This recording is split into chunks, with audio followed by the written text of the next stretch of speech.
education of our members in the treatment and updates of Lyme disease. Kristina is one of the coordinators of the Texas Lyme Vigil and works with the Global Lyme Disease Task Force for accountability and transparency for the tick-borne working group. She advocates for gestational Lyme whenever possible, addressing the epidemic of gestational Lyme transmission for healthier children in the future. So let's welcome Kristina, please. Woo! Thank you, Miranda.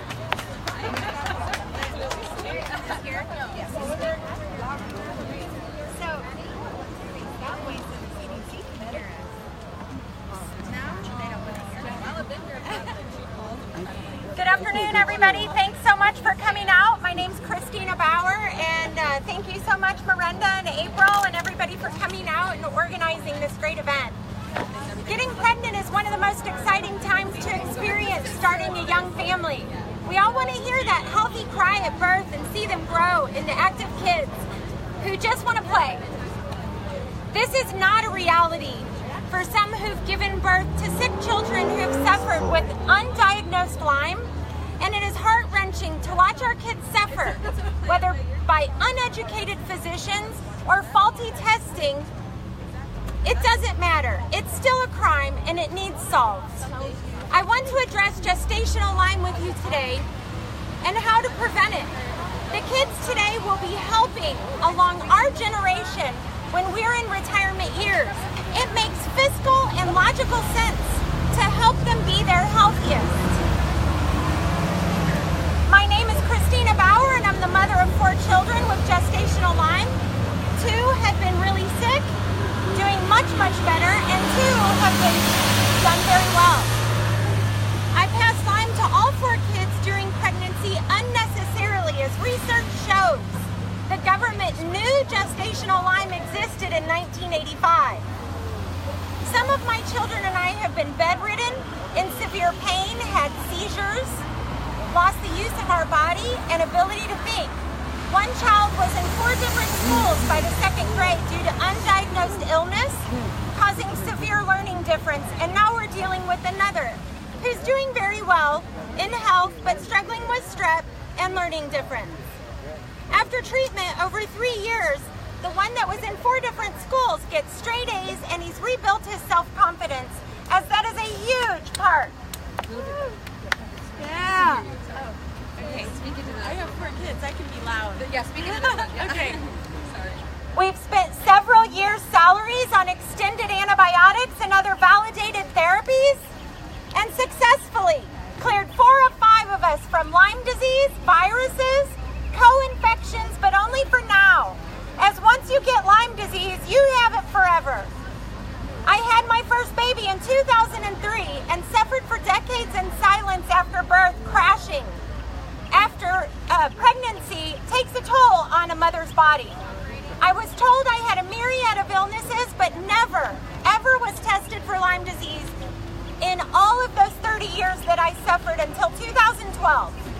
In 1989, the National Institute of Health said autopsy and clinical studies have associated gestational Lyme borreliosis with various medical problems, including fetal death, in which I had 2 miscarriages in between my 2 sets of children, hydrocephalus, cardiovascular anomalies, neonatal respiratory distress, intrauterine growth retardation, and many more. It is socially irresponsible to withhold the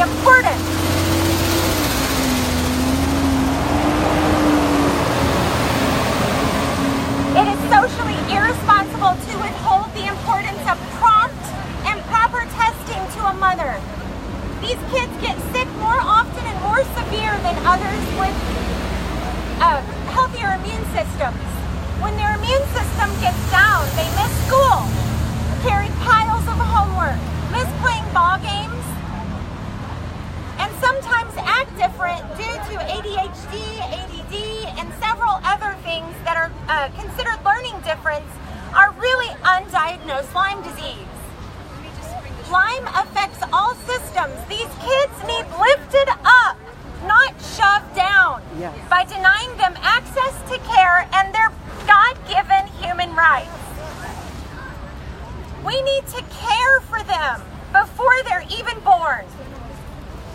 The CDC's tagline at the top of their website, at your website, CDC, I'm speaking to you. It says, we are the Center for Disease Control and Prevention, CDC, 24/7, saving lives, protecting people. You haven't done anything to control Lyme, prevent it, save lives, or protect us from it. You're here. Who are you talking to and protecting? This will change. Yes. Yes. I believe there are some good people at the CDC who know in their heart that the Lyme patient group is not misunderstood. It's simply complex to treat. Help us get treatment according to internationally recognized standards. We will not sit idly by for the tick-borne disease working group to help us. We need you. Prevention and early diagnosis are important during pregnancy. Rarely Lyme disease acquired during pregnancy may lead to infection of the placenta and may possibly lead still to stillbirth.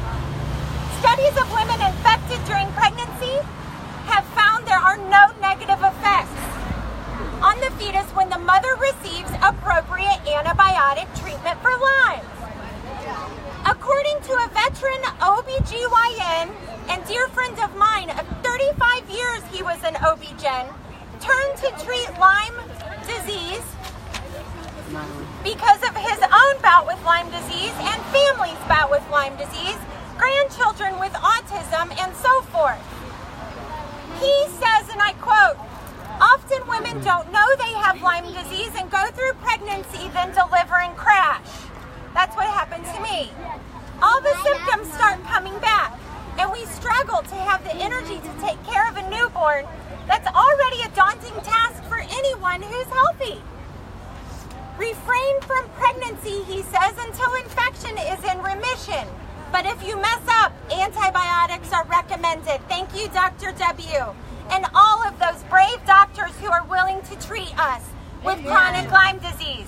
In despite of all of the pushing down from CDC and the Texas Medical Board and all the medical board societies of America, do your part.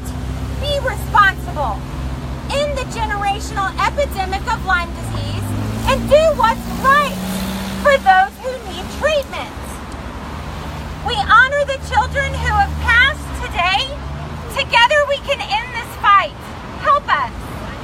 Thank you, Miranda and April, for organizing this rally. We will not stop. We will not lay down and go quietly until on a global basis, everyone has access to care when they need it. Thank you, and do your part. Share these videos. Tag your friends in the medical field. Let them know there are CMEs available in Lyme disease all over the